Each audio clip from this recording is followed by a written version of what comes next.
जीवन में प्राप्त होने वाले जितने भी कष्ट हैं, ये सारे कष्ट प्रारब्ध के अनुसार हमारे जीवन में आते हैं। प्रायः देखा जाए तो पूरे जीवन काल में 3 प्रकार के कष्टों से मनुष्य जूझता है। पहला शारीरिक कष्ट, दूसरा आर्थिक कष्ट और तीसरा सामाजिक कष्ट। संक्षिप्त में इसको हम अगर इसका विस्तृत रूप से जानना चाहें तो जो बीमारियां हैं, व्याधियां हैं, ये समस्त पार्ट आ जाएगा आपका शारीरिक कष्ट की श्रेणी में। लेन देन में कोई दिक्कत आ रही है, व्यवहार बिगड़ रहा है, तो वहां हम देखेंगे आर्थिक कष्टों से जूझने वाले। और तीसरा, रिश्तों में दरारें हैं, बातचीत नहीं हो रही है, संबंध अच्छे नहीं हैं, व्यवहार हमारे साथ लोग सही नहीं कर रहे हैं, कुटुंब के लोग हमसे नाराज हैं, ये हुआ सामाजिक कष्ट। इसके अलावा चौथा कोई और कष्ट है ही नहीं महाराज। जीवन में जितनी भी प्रकार की परेशानियां आपको मिलेगी, उसमें ये 3 चीजों में से कोई ना कोई एक चीज आपके जीवन में है। और एक रहस्य की बात बताऊंगा, इन तीनों में से कोई भी एक कष्ट हो, स्थिति बिगड़ती है मन की। सबसे पहले स्थिति बिगड़ती है मन की, और मन की स्थिति बिगड़ने के बाद ही अगर शारीरिक कष्ट हो तो शरीर का कष्ट और बढ़ेगा। मन की स्थिति बिगड़ने के बाद अगर आर्थिक कष्ट से चल रहे हो तो आर्थिक कष्ट और ज्यादा होगा, बढ़ते जाएगा।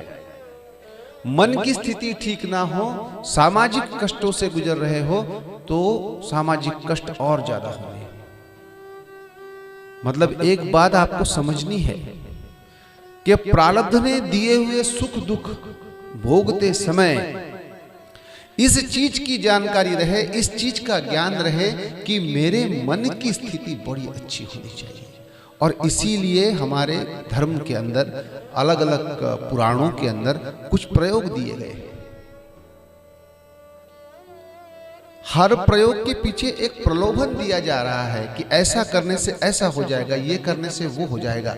वो होगा या नहीं होगा इसके विषय में मैं कोई शाश्वती नहीं देता हूं, लेकिन मैं ये जरूर कहता हूं कि उससे आपके मन की स्थिति मजबूत होगी, अच्छी होगी। और मन की स्थिति मजबूत होते से ही महाराज, अच्छी होते से ही कष्टों का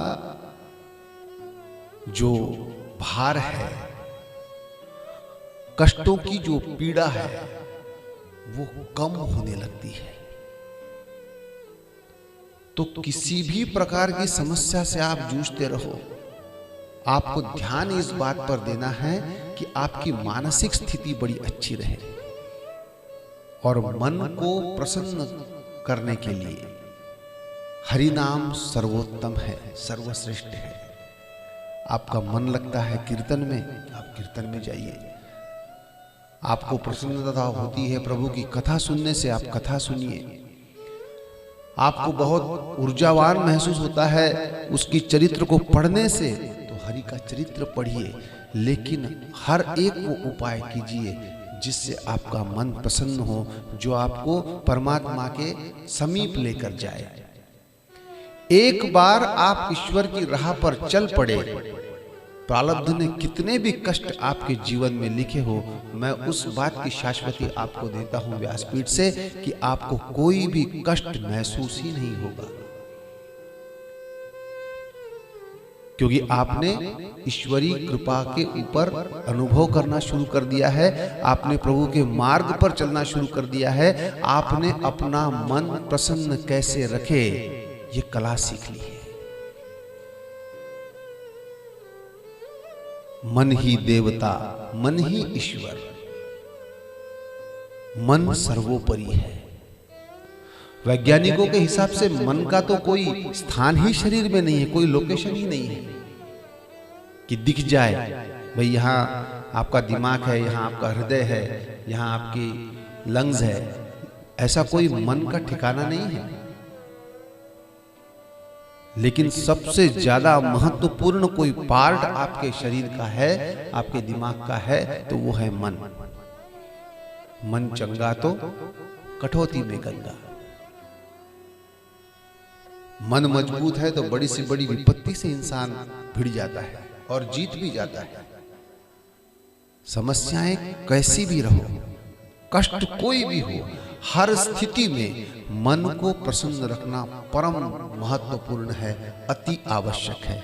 और मन को प्रसन्न रखने के लिए जो भी उपाय आपके पास है, चाहे आप संगीत के उपासक हो, चाहे आपको पढ़ना अच्छा लगता हो, आपको खेल में बहुत रुचि हो, तो आप जी भरकर खेलिए, जी भरकर आप संगीत का आनंद लीजिए, लेकिन मन को प्रसन्न रखिए। मेरा विश्वास है कि जब मन प्रसन्न हो जाता है तो धीरे धीरे हम उन कष्टों से बाहर आने लगते हैं। सुलझ जाता है हर व्यवहार, आपसी रिश्ते मीठे होते हैं, आर्थिक परेशानियां दूर होने के लिए अलग अलग रास्ते दिखाई देते हैं, बीमारियां दूर होती है, स्वस्थ हो जाता है मनुष्य। इसलिए मन को प्रसन्न रखें। जो भी उपाय आपके पास हो, इस विषय पे हम कल और चर्चा करेंगे कि मन को प्रसन्न कैसे रखा जाए। लेकिन एक बात ध्यान रखना है कि मन हर चीज का कारक है। बड़े से बड़ी समस्या मन से ही निर्मित होती है और मन से ही उसका निवारण होता है। इसलिए महाराष्ट्र में संत तुकाराम महाराज ने तो मन को देवता कह दिया,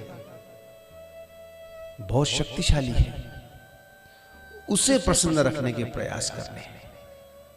और जितने भी उपाय हमारे शास्त्रों में हैं, चाहे वो किसी स्तोत्र के रूप में हो, या कोई प्रयोग के रूप में हो, या कोई जप अनुष्ठान के रूप में हो, हर चीज का प्रयोजन केवल एक ही है कि उस व्यक्ति का मन मजबूत होना चाहिए और इस उपाय से उसका मन प्रसन्न होना चाहिए। श्री हनुमान चालीसा हमारे जीवन का सबसे बड़ा गोस्वामी जी ने दिया हुआ, हर व्यक्ति को दिया हुआ बहुत अमूल्य उपहार है।